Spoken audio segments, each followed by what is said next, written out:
Hi, this is Tom, and welcome back to Bryn Mawr RC. As always, thank you so much for joining. Please do consider subscribing. This week we continue the work on the TRX4 chassis kit, and most specifically working on the last step of our build, the interior. Moving on to the overall build step guide that we started with many weeks ago.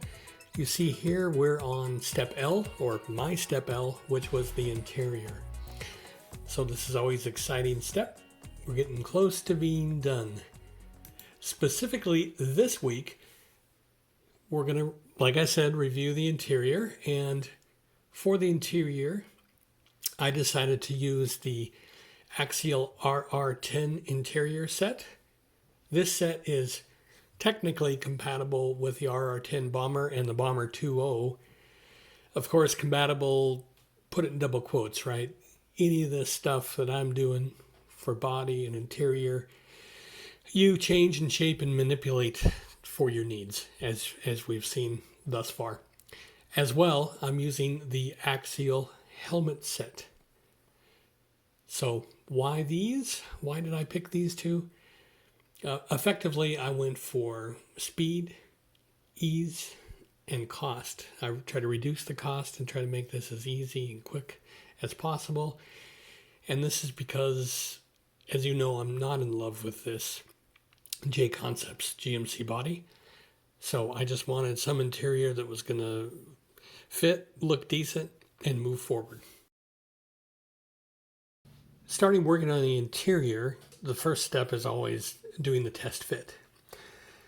So here you see it was very quick. I actually had to do no trimming in this initial test fitting.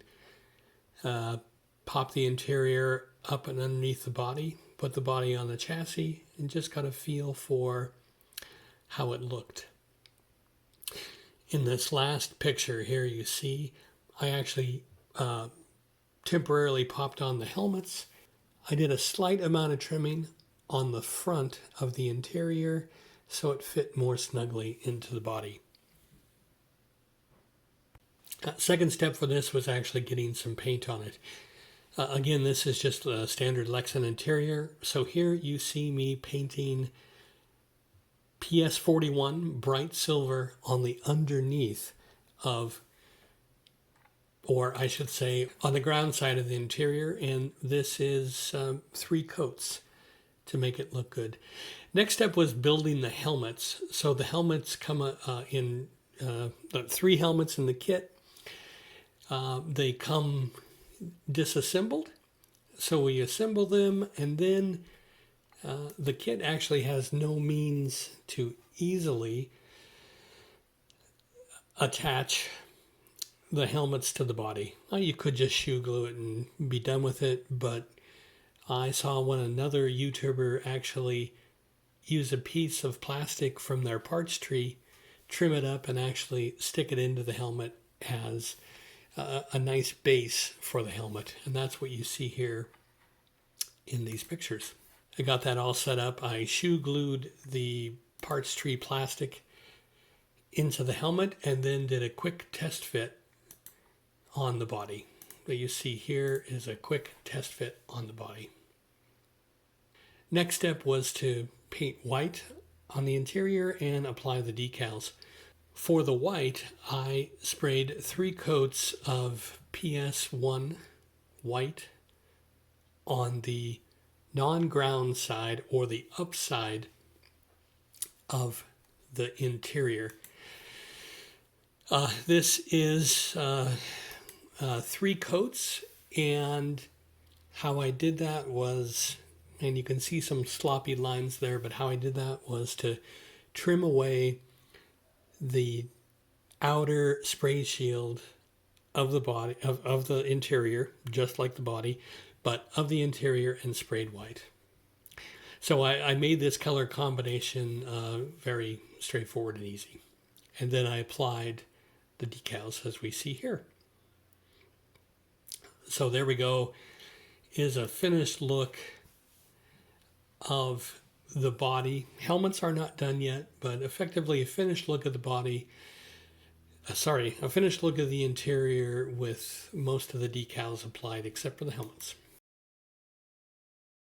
Next step was to add a little orange flare on the helmets. We always have to have orange, and effectively the completion of the body. So here you just see all the decals, all the painting done, and orange accents on the driver and passenger helmet. The interior is effectively complete, and I just did a final test fit into the body. And here you see here, looks good. Love the orange on the helmets.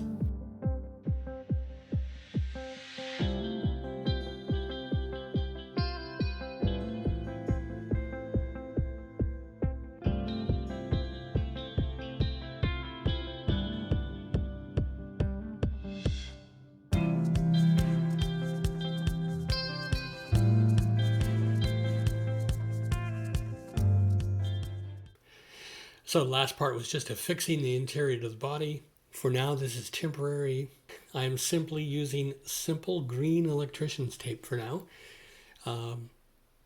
That interior is incredibly light, and this is more than enough support to keep that interior from moving. It also makes it very easy to pop it out and make any adjustments. At some point in time, I will go much stronger tape, like some Gorilla tape or some automotive tape. But for now, this is perfectly fine. We've come to the end of another video here at Bryn Mawr RC. This is Tom, and as always, I thank you for joining. Stay safe, be well, and come back next week for more Bryn Mawr RC. Thank you. Bye.